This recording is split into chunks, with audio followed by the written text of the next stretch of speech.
Hola, mi nombre es Fernando Sánchez y soy biodesprogramador de los síntomas y las dolencias. Hoy vamos a hablar de un tema súper interesante, porque todas las cosas que muchas veces no quiero que sucedan o me obsesiono porque no sucedan, resulta que pareciera que las jalo y las atraigo hacia mí. ¿Por qué atraigo lo que no quiero? Primero hay que ser conscientes, la base de todo es saber que co-creamos nuestra realidad. ¿Esto qué quiere decir? Que de manera inconsciente vamos a crear pensamientos, muchos de ellos, la mayoría de las veces son negativos, y estos pensamientos van a generar toda una estructura, desde nuestro lenguaje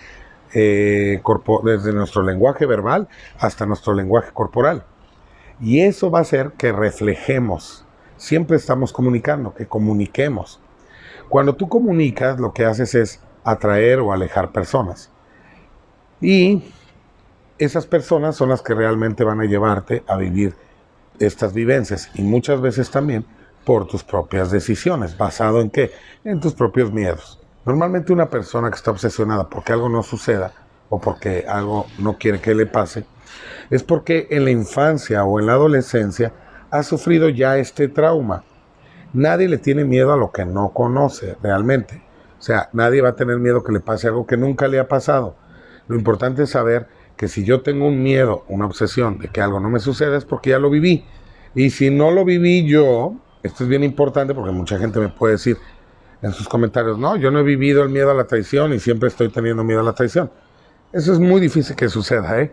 Pero si estás muy joven y ya desde joven tienes un miedo obsesivo a que no suceda algo, es porque va a haber memoria transgeneracional, o sea, los ancestros, los abuelos, o en este caso los padres o los bisabuelos, pudieron ya haber vivido cosas traumáticas y situaciones en ese sentido, que a ti ya desde que empiezas a tener uso de razón, ya empiezas a tener miedo. Por eso es que vemos niños que tienen pánico a la alberca, que están muy chiquitos, nunca se han ahogado o nunca han tenido un accidente en la alberca, pero sienten pánico, igual a las alturas o a lo que sea. Y esto es porque debe de haber alguien en el árbol que quizás estuvo a punto de morir ahogado o en una caída, etcétera. Lo que trato de decirte es que hay que identificar primero de dónde viene este miedo, pero también hay que comprender cómo funciona el cerebro. El cerebro lo que va a hacer es que va a codificar o programar este miedo, y el cerebro es como si de alguna manera tú tienes miedo a no chocar, más bien tienes miedo a chocar, y no chocas, pero tienes mucho estrés por chocar. Lo que va a buscar el cerebro es que vivas esta experiencia, o sea, quizá la mejor solución a chocar la mejor solución del miedo a chocar sería que choques. Aunque parezca algo ilógico, pero es así. Si el cerebro detecta que este miedo no tienes por qué tenerlo, pero sin embargo tienes mucho tiempo ya teniéndolo, o es muy intenso, porque acuérdense que pesa más la intensidad que el tiempo. Entonces aquí el cerebro puede buscar inconscientemente que des un golpe para que te relajes. Esto es inconscientemente. Y por eso se dice que vamos a validar lo que creemos. Siempre la vida nos va a acabar dando la razón. Entonces si yo no quiero chocar, pues es muy probable que choque para decir, ya ves, tenía razón en tener miedo. Pero la realidad es esto, el cerebro nos está siempre llevando a vivir la situación en la cual estamos pensando todo el tiempo. O sea bueno o sea malo. La vida es tan abundante que vas a jalar lo que quieres, pero también lo que no quieres, y eso es lo que debemos de comprender. Y por eso es que en muchos lugares has escuchado que dicen que el cerebro no distingue el no. Si tú no quieres chocar, entonces el pensamiento no debería de ser no quiero chocar, sino realmente sería quiero manejar bien y quiero llegar a casa bien. Sería realmente la obsesión que tú deberías de tener, porque el cerebro te va a llevar a experimentar el llegar bien. Y es así.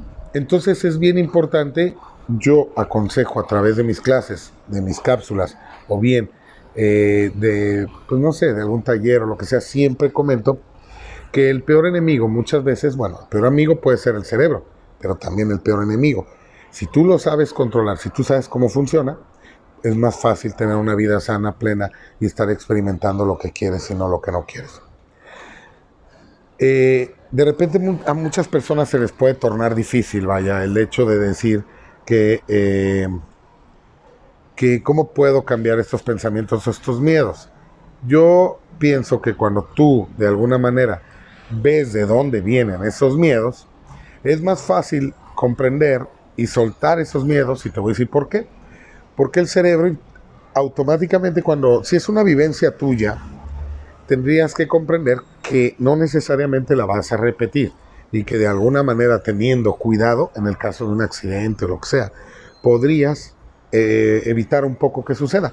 Pero por ejemplo, en el caso de las parejas, si tú no quieres tener una pareja que te golpee, pues necesitas soltar, porque esa obsesión, y quizá ver de dónde viene, porque si ya has tenido una pareja obsesiva, tendrías que soltar que necesariamente vas a tener, o agresiva, necesariamente vas a tener otra pareja agresiva.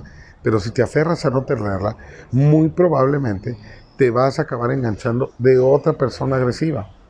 Pero si ya se repite más de 3 veces, habría que buscar, porque seguramente papá era agresivo, o mamá, o los abuelos. Y habría que trabajar en una situación de comprensión y de perdón.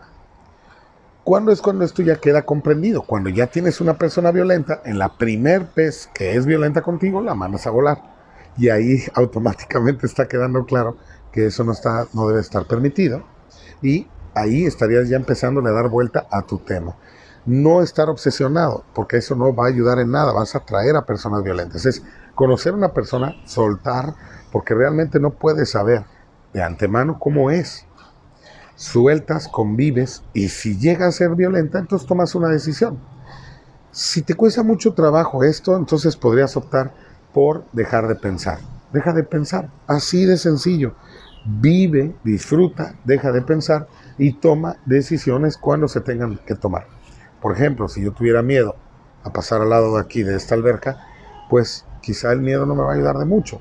Me voy a caer o no me voy a caer. Puede haber el mismo porcentaje de posibilidad.